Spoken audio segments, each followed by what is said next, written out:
आज म इन्फ्लेसनको बारेमा थोरै डिस्कस गर्न गइरहेको छु। इन्फ्लेसन कुनै पनि इकोनोमीको मेजर म्याक्रो इकोनोमिक इन्डिकेटर हो जसले इकोनोमीको हेल्थ रिफ्लेक्ट गर्दछ। त्यसैगरी इन्फ्लेसनको साथै इन्फ्लेसन र अनइम्प्लोइमेन्ट बीचमा भएको रिलेसनसिपको बारेमा पनि म मेरा स्लाइडहरुमा तलको स्लाइडहरुमा चाहिँ डिस्क्राइब गर्न गइरहेको छु। Inflation. By inflation, in ordinary language, we mean a process of rising price. It is a continuous and substantial rise in general price level. It is a situation in which value of money or purchasing power is continuously decline. In Calvin's words, it is a case of too much money chasing too few goods. Thus, inflation is generally associated with an abnormal increase in the quantity of money, resulting in abnormal rise in price. Abnormal quantity of money increase भइरहेको हुन्छ इकोनोमीमा र त्यसको कारणले गर्दाखेरि वस्तु तथा सेवाहरूको मूल्यमा एबनर्मल राइज हुन्छ, एउटा सब्स्टेन्शियल राइज हुन्छ भने त्यसलाई चाहिँ हामी के भन्छौँ त इन्फ्लेसन भन्छौँ। इन्फ्लेसनको कुरा गर्दा हामी तीनवटा एप्रोचेसहरूलाई हेर्छौँ। त्यसमा क्लासिकल एप्रोच, किन्सियन एप्रोच र मोडर्न एप्रोच पर्दछन्। क्लासिकल एप्रोच अन्तर्गत टु द क्लासिकल इकोनोमिस्टहरूको लागि इकोनोमी जहिले पनि के हुन्छ त फुल इम्प्लोइमेन्ट लेभल एचिभ गरेको हुन्छ भन्ने उनीहरू क्लासिकल इकोनोमिस्टहरूको चाहिँ एजम्सन छ। If we increase the money supply in the economy it doesn't effect employment and output because real sector and monetary sector both are dichotomize independent.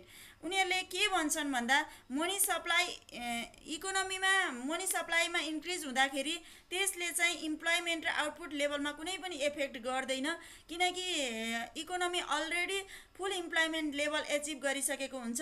यस्तो किसिमको कुरा क्लासिकल इकोनोमिस्टहरूले गरेका छन्। त्यसैगरी it means the classical approach of inflation that the proportionate change in price level or inflation rate is equal to the proportionate increase in money supply. जतिले money सप्लाईमा जति प्रोपोर्सनल्ली money supply increase हुन्छ त्यति नै के हुन्छ त प्राइस लेभलमा increase हुन्छ भन्ने उनीहरूको एजम्सन छ। त्यसैगरी टु एक्सप्लेन दिस वी अब हामीले एउटा क्वान्टिटी थ्योरी अफ मनी यसमा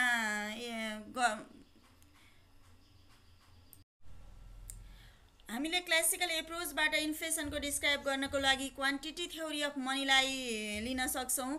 क्वान्टिटी थ्योरी अफ मनी अनुसार एमभी बराबर पीवाई, यहाँ भी र वाई दुवै कन्स्टेन्ट भेरिएबल हुन्।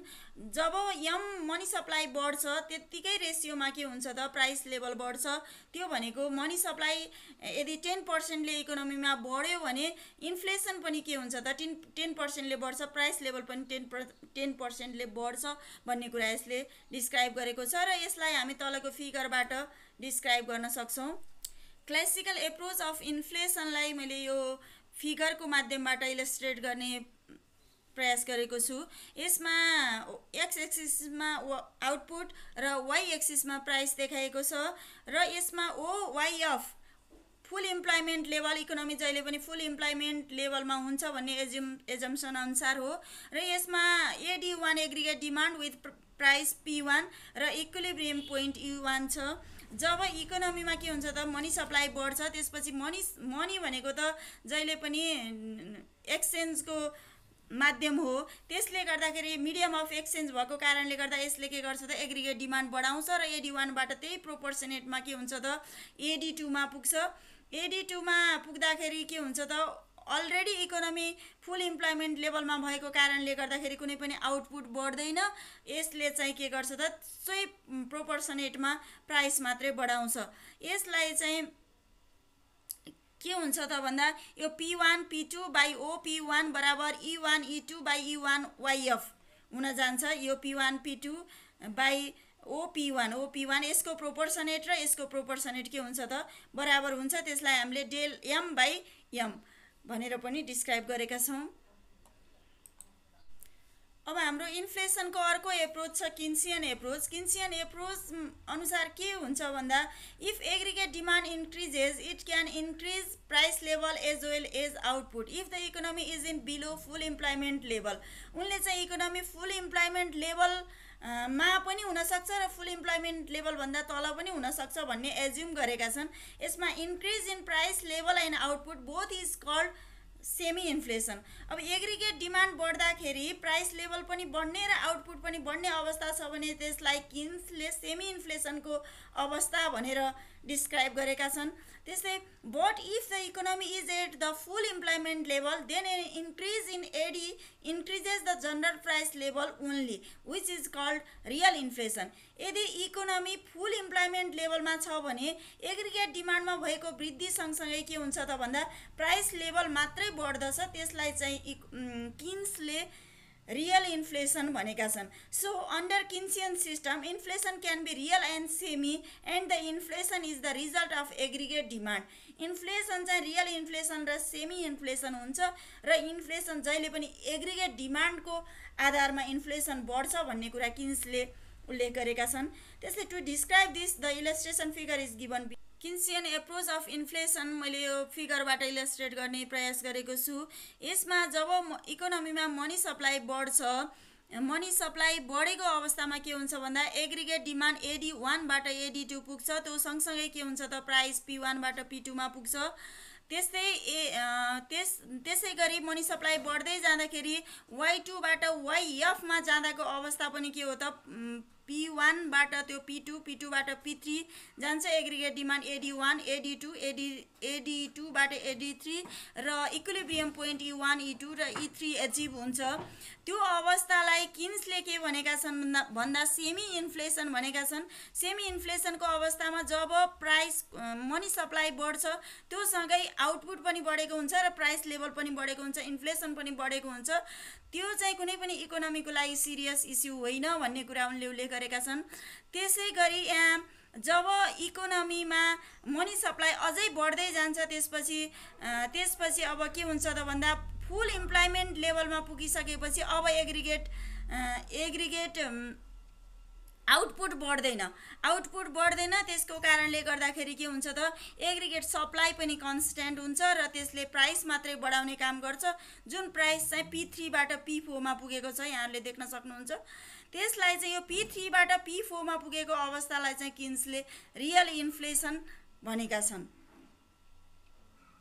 मेनली इकोनोमीको लागि सिरियस इस्यु भनेको नै रियल इन्फ्लेसनको इस्यु हो। सेमी इन्फ्लेसन भनेको कुनै इकोनोमीको लागि इस्यु होइन भनेर किन्सले भनेका छन्। र रियल इन्फ्लेसनको अवस्थामा के हुने भयो भन्दा इकोनोमी फुल इम्प्लोइमेन्ट लेभलमा हुन्छ र यसले जब मनी सप्लाई बढ्छ त्यसले प्राइस मात्रै बढाउँछ, इन्फ्लेसन मात्रै बढाउँछ, आउटपुट र इम्प्लोइमेन्ट लेभलमा कुनै पनि किसिमको इफेक्ट गर्दैन। त्यसकारण यो चाहिँ इकोनोमीको लागि सिरियस इस्यु बन्दछ। त्यसै गरी अब modern approach of inflation. Modern approach prior to 1970s inflation was thought to be demand sided phenomenon only. This modern approach developed on the basis of supply side inflation. According to this inflation, when aggregate supply declines under the given aggregate demand, it increases the general price level which is called inflation. अब किन्सको बेलासम्म क्लासिकलको बेलासम्म inflation भनेको demand sided हुन्छ र डिमान्डबाट मात्रै demand बढ्दै जाँदाखेरि इकोनोमीमा डिमान्ड बढ्दै जाँदाखेरि त्यसले चाहिँ इन्फ्लेसन क्रिएट गर्छ भन्ने कन्सेप्ट थियो। र मोडर्न एप्रोच अनुसार चाहिँ not only from demand sided मात्र नभइकन सप्लाई साइडबाट के हुन्छ त इन्फ्लेसन सप्लाई सक भएको अवस्थामा इन्फ्लेसन हुन्छ। जब इकोनोमीमा एग्रिगेट डिमान्डको बेसमा चाहिँ एग्रिगेट सप्लाई हुन सक्दैन त्यसपछि के हुन्छ त इन्फ्लेसन बढ्छ, इन्फ्लेसन हुन्छ भन्ने कुरा मोडर्न एप्रोच अफ इन्फ्लेसनलाई यो फिगरबाट चाहिँ एक्सप्लेन गर्न गइरहेको छु। अब यसमा YE सुरुको आउटपुट लेभल हो, इक्विलिब्रियम आउटपुट लेभल हो। यसमा चाहिँ AD1 एग्रिगेट डिमान्ड छ। यसमा जब AS1 एग्रिगेट सप्लाई छ, जब सप्लाई घट्छ त्यो भनेको Y1 मा चाहिँ आउटपुट लेभल पनि घटेर यता आएको छ र सप्लाई पनि AS1 बाट AS2 मा जाँदा अब जनरल प्राइस लेभल P1 बाट P2 मा पुगेको छ। यसबाट के हुन्छ भन्दा जब सप्लाई घट्छ, आउटपुट घट्छ, त्यसपछि त्यसले जनरली प्राइस लेभलमा इफेक्ट गर्छ। त्यो प्राइस लेभलमा इफेक्ट गर्नु भनेको इन्फ्लेसन हो। यहाँ मैले एरोमा पनि देखाएको छु। सप्लाई घट्दाखेरि के हुन्छ त प्राइस बढ्छ, प्राइस बढ्नु भनेको इन्फ्लेसन हो। अब एप्रोचेसहरू इन्फ्लेसनका एप्रोचेसहरू यिनै हुन् र अब म टाइप्स अफ इन्फ्लेसनको कुरा गर्न गइरहेको छु। टाइप्स अफ इन्फ्लेसन, इन्फ्लेसनको टाइप्सहरूलाई चाहिँ कजेसको बेसमा हामीले कुरा गर्न सक्छौँ। एउटा डिमान्ड साइड इन्फ्लेसन, डिमान्ड पुल इन्फ्लेसन पनि भन्छौँ हामीले। त्यसै गरी सप्लाई साइड इन्फ्लेसन, कस्ट पुस इन्फ्लेसन भन्छौँ। त्यसै गरी स्ट्रक्चरल इन्फ्लेसन, इकोनोमीको स्ट्रक्चरको कारणले गर्दा पनि के हुन्छ त इन्फ्लेसन हुन्छ। Demand side inflation, when aggregate demand for output tends to be excessive in relation to the supply of output, then we termed as demand pull inflation.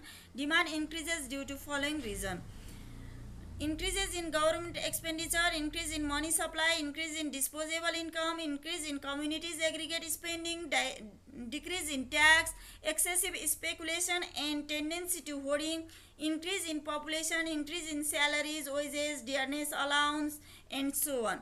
यस्ता किसिमबाट कुनै पनि एग्रिगेट डिमान्ड बढाउने खालका चाहिँ त्यो फन्ड क्रिएट हुने खालका कन्जम्सनको लागि फन्ड क्रिएट हुने खालका एक्टिभिटिजहरू इकोनोमीमा भए र मानिससँग पैसा भयो, उनीहरू त्यो मनी सप्लाई बढेको कारणले गर्दाखेरि एग्रिगेट डिमान्ड बढ्यो र एग्रिगेट डिमान्ड बढेको आधारमा चाहिँ के बढेन, एग्रिगेट आउटपुट बढेन, एग्रिगेट सप्लाई बढेन भने के हुन्छ त त्यो डिमान्ड साइडेड इन्फ्लेसन। त्यसले चाहिँ प्राइस मात्रै बढाउने काम गर्छ, त्यसलाई चाहिँ हामी डिमान्ड साइडेड इन्फ्लेसन भन्छौँ।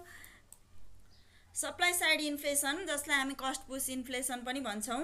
If aggregate supply AS declines under the given AD, it creates inflation or no corresponding increase in the output of goods and services is called supply side inflation. The aggregate supply reduces because of the following reasons: deficiencies of capital equipment, scarcity of other complementary factor of production, increase in exports for earning the required foreign exchange, decrease in imports owing to war or restriction on imports, speculative hoardings by the producers, drought, famine or any other natural calamity adversely affecting agricultural production and others.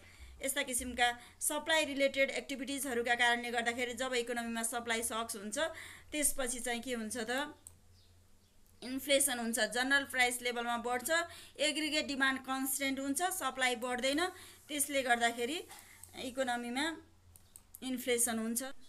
अब demand side inflation र supply side inflation पछि अर्को inflation छ structural inflation. Structural inflation mainly इकोनोमीमा भएको structural रिजिडिटिजका कारणले गर्दाखेरि हुने गर्दछ। In most of the developing and under developed countries the inflation is due to the structural problem of the economy itself. So the structural rigidities are responsible in creating inflation in these countries. The major structural problems that results into inflation are lack of infrastructure, human resource, energy shortage, market imperfection, cartelling, syndicating, artificial shortage, asymmetric information, etc. weak government regulation, weak public awareness, यी विभिन्न कारणहरूले गर्दाखेरि इकोनोमीमा inflation हुन्छ। त्यस्तै गरेर control of inflation. अब इन्फ्लेसनलाई कसरी कन्ट्रोल गर्ने? Inflation is very complex phenomenon and there is no one सोभेरियन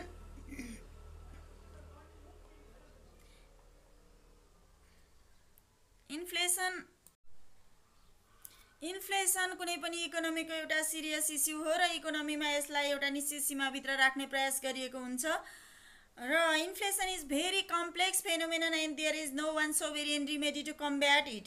On the other hand, measures have to be taken on several fronts, monetary and non-monetary, to fight it. Broadly speaking, the anti-inflationary measures can be classified as monetary measures, fiscal measures, and physical measures. Monetary measures, the best remedy for fighting inflation is to reduce the aggregate spending. Monetary policy can help in reducing the pressure of demand. Briefly speaking, monetary policy works by controlling the cost and availability of credit, which is dear money policy. The mechanics of dear money policy is as follows: raising bank interest rate, raising bank rate, directly controlling credit creation, open market operation, varying reserve ratio, CRR, SLR जस्ता reserve रेसियोहरू थप घट गर्ने, यस्तो माध्यमबाट त्यो कन्ट्र्याक्सनरी र एक्सपान्सनरी monetary मेजर्सहरूको माध्यमबाट के गर्न सकिन्छ त इकोनोमीमा इन्फ्लेसन कन्ट्रोल गर्न सकिन्छ। त्यसै गरी अर्को Fiscal measures मा छ the two wings of fiscal policy are government revenue and government expenditure. The government's fiscal policy can contribute to control of inflation either by reducing private spending, by increasing the taxes on private sector, or by decreasing the taxes on private sector, or decreasing government expenditure, or combining both the elements. Government fiscal पोलिसीको main दुईटा wings भनेको के हो त government revenue र government expenditure हो। Government रेभिन्यूलाई थपघट गर्नको लागि ट्याक्सको माध्यमबाट र गभर्मेन्ट एक्सपेन्डिचर चाहिँ घटाउने बढाउने गरेर के गर्न सकिन्छ त इन्फ्लेसन कन्ट्रोल गर्न सकिन्छ फिस्कल मेजर्सहरूको माध्यमबाट, फिस्कल इन्स्ट्रुमेन्टहरूको माध्यमबाट। The fiscal measures consist of reduction of government spending, imposition of new taxes or increasing the old ones to curtail the size of disposable income in the hands of the people, the encouragement of saving or introduction of compulsory saving schemes, public डेब्ट management so as to reduce the money supply. Public डेब्ट म्यानेजमेन्टको माध्यमबाट, fiscal रेभिन्यूहरूको माध्यमबाट, fiscal इन्स्ट्रुमेन्टहरूको प्रयोग गरेर के गर्न सकिन्छ त इन्फ्लेसनलाई कन्ट्रोल गर्न सकिन्छ। त्यसैगरी नन मोनिटरी मेजर्समा apart from the monetary and fiscal measures it becomes necessary also to resort to some measures of non-monetary natures which are less practicable than the monetary and fiscal measures. The non-monetary measures among other includes increasing output or increasing imports and decreasing exports to meet short supply, controlling money wages to keep down cost, and price controlling and rationing. Non monetary measures भनेको त्यति इकोनोमीमा applicable चाहिँ हुँदैन, तैपनि तिनीहरूको सँगसँगै यस्ता किसिमका non monetary मेजर्सहरू पनि इकोनोमीमा प्रयोग गर्न सकिन्छ। इन्फ्लेसनसँगै अर्को एउटा महत्त्वपूर्ण टपिक छ trade off between inflation and unemployment, जसलाई हामी फिलिप कर्व पनि भन्छौँ। फिलिप कर्वको माध्यमबाट यसलाई इलस्ट्रेट गरिन्छ। Professor A.W. Phillips, formerly of London School of Economics, argues that there was a close link between the level of unemployment and the rate of wage increases. He studied the relationship between unemployment and the rate of changes in money wages in the UK over the period 1862 to 1957, and he found that there is non-linear inverse relationship between changes in wage rate and unemployment rate, which is called original version of Philip curve. It may also consider a relationship between inflation and unemployment, because when there is inflation, money wage invariably go up under trade union pressure. In his empirical study, Phillips observed that when unemployment rate was very high, the wage rate was almost stagnant or slightly increasing, whereas at the low unemployment rate of the economy, the wage rate was increasing rapidly. However, Phillips did not provide any theoretical explanation for the existence of such relationship. Later in 1960, Lipset provided the theoretical background for the Phillips curve linking with labor market and trade union behavior. According to Lipset, when the economy has higher rate of unemployment, the trade union becomes weaker in bargaining for higher wage, and so the wage rate either does not increase or increases at a slow rate or slightly. Unemployment rate र wage रेटको बीचको relationship देखाउन खोज्दा एडब्ल्यू फिलिप्सले जुन किसिमको रिलेसनसिपको explain गरे उनका अनुसार जब इकोनोमीमा अनइम्प्लोइमेन्ट रेट हाई हुन्छ त्यति बेला वेज रेट अलमोस्ट स्ट्याग्नेन्ट हुन्छ अथवा स्लाइटली इन्क्रिज हुन्छ र जब इकोनोमीमा अनइम्प्लोइमेन्ट रेट कम हुन्छ त्यति बेला वेज रेट र्यापिडली इन्क्रिज हुन्छ भन्ने कुरा उनले एक्सप्लेन गरे र यसैलाई थ्योरिटिकल ब्याकग्राउन्ड दिने काम गरे लिप्सेले 1960 पछि।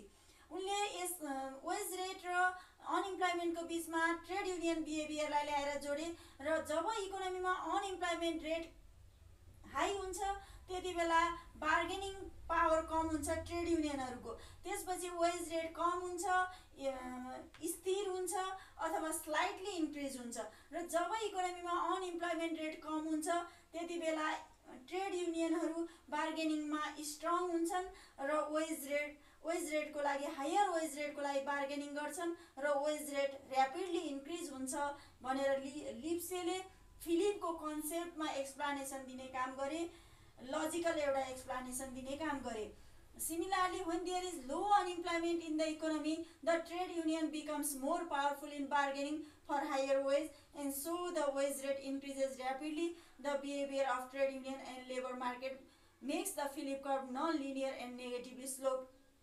त्यो किसिमको ट्रेड युनियनको बिहेभियरले गर्दाखेरि फिलिप कर्भलाई यस्तो किसिमको बनाउँछ भनेर कर्भको समेत एक्सप्लेनेसन गर्ने काम लिप्सेले गरे र यो हामीले फिगरमा देखाएको फिलिप कर्भको ओरिजिनल भर्सन हो जसले चाहिँ अनइम्प्लोइमेन्ट र चेन्जेस इन वेज रेटलाई देखाएको छ र अनइम्प्लोइमेन्ट रेट कम हुँदा वेज रेट ऱ्यापिडली इन्क्रिज हुने र अनइम्प्लोइमेन्ट रेट बढी हुँदा वेज रेट स्ट्याग्नेन्ट अथवा इन्क्रिजिङ स्लाइटली बिस्तारै मात्र इन्क्रिज भएको अवस्था हुने हुन्छ।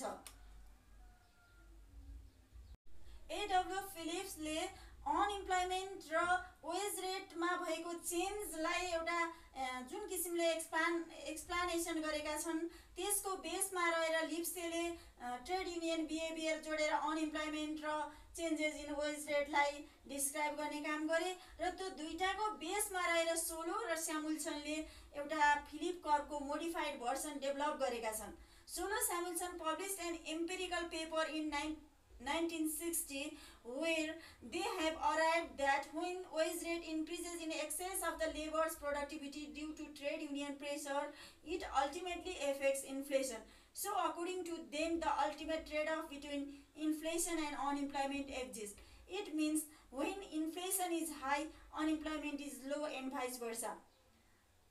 सोलो स्यामुल्सनका अनुसार लेबरको प्रोडक्टिभिटी भन्दा पनि एक्सेसिभ ट्रेड युनियनको प्रेसरमा लेबरको प्रोडक्टिभिटी भन्दा पनि एक्सेसिभली वेज रेट बढ्यो भने यसले अल्टिमेटली इकोनोमीमा इन्फ्लेसन निम्त्याउँछ र यसलाई नै अनइम्प्लोइमेन्ट र इन्फ्लेसनको रिलेसनसिप अथवा trade off between inflation and unemployment भनेर सोलो स्यामुल्सनले व्याख्या गरेका छन्। यो चाहिँ सोलो स्यामुल्सनले दिएको यो भर्सन भनेको यो फिलिप कर्भको मोडिफाइड भर्सन हो। मैले फिगरमा देखाएको छु अनइम्प्लोइमेन्ट रेट र इन्फ्लेसन। अनइम्प्लोइमेन्ट रेट हाई हुँदा इन्फ्लेसन लो हुने र अनइम्प्लोइमेन्ट रेट लो हुँदा इन्फ्लेसन हाई हुने अवस्था रहन्छ। यसपछि मैले यसको व्याख्या गरेको छु। यो अनइम्प्लोइमेन्ट र इन्फ्लेसन बीचको ट्रेड अफ एकदमै इम्पोर्टेन्ट कुरा छ किनकि अनइम्प्लोइमेन्ट र इन्फ्लेसन दुवै हाम्रो इकोनोमीका एउटा सोसल इभिल हुन्। इकोनोमीमा हाई इन्फ्लेसन पनि हुन दिन हुँदैन र हाई अनइम्प्लोइमेन्ट पनि हुन दिन हुँदैन। अब यो दुईटाको रिलेसनले के भन्छ भन्दा जब इकोनोमीमा हाई अनइम्प्लोइमेन्ट हुन्छ त्यति बेला लो इन्फ्लेसन हुन्छ, जब इकोनोमीमा लो अनइम्प्लोइमेन्ट हुन्छ त्यति बेला हाई इन्फ्लेसन हुन्छ। अब दुवै हाई इन्फ्लेसन पनि हामीलाई हुनु भएन र हाई अनइम्प्लोइमेन्ट पनि हुनु भएन। अब यो दुईटै प्रब्लमलाई चाहिँ एकैचोटि एड्रेस गर्न कुनै पनि एउटा पोलिसी मेजर छैन, कुनै पनि पोलिसी इन्स्ट्रुमेन्ट छैन कि जसले एकैचोटि इन्फ्लेसन पनि कन्ट्रोल होस् र अनइम्प्लोइमेन्टलाई पनि घटाओस्। र अब यसलाई चाहिँ पोलिसी मेकरहरूले के गर्नुपर्छ भन्दा जब इकोनोमीमा अनइम्प्लोइमेन्ट सिरियस इस्युको रूपमा आउँछ त्यसपछि एक्सपान्सनरी मोनिटरी पोलिसी इम्प्लिमेन्ट गरेर र त्यति बेला चाहिँ हामीले के गर्नु पर्यो इन्फ्लेसनलाई बिर्सनु पर्यो र जब इकोनोमीमा इन्फ्लेसन सिरियस इस्युको रूपमा आउँछ त्यसपछि अनइम्प्लोइमेन्टलाई बिर्सेर इन्फ्लेसनलाई घटाउनको लागि कन्ट्र्याक्सनरी पोलिसी चाहिँ इम्प्लिमेन्ट गरेर त्यसलाई ब्यालेन्समा राख्नु पर्यो। यो दुईटाको अल्टिमेट ट्रेड अफले गर्दाखेरि पोलिसी चोइस एउटा प्रब्लम निम्तिएको छ, त्यसले गर्दा यो एकदमै इम्पोर्टेन्ट छ। अब यो मोनिटारिस्टहरूलाई त यो एकदमै सर्ट रनको लागि मात्रै एक्जिस्ट हुन्छ, लङ रनमा यस्तो किसिमको रिलेसन एक्जिस्ट हुँदैन। जब लङ रनमा इकोनोमी जहिले पनि स्टेबल अनइम्प्लोइमेन्ट लेभलमा हुन्छ जसलाई हामीले नेचुरल रेट अफ अनइम्प्लोइमेन्ट भन्छौँ। So in the long run Philip curve is said to be dead. Long रनमा चाहिँ फिलिप कर्भ डेड हुन्छ नै भनिएको छ। यसरी हामीले फिलिप कर्भलाई डिस्क्राइब गर्न सक्छौँ।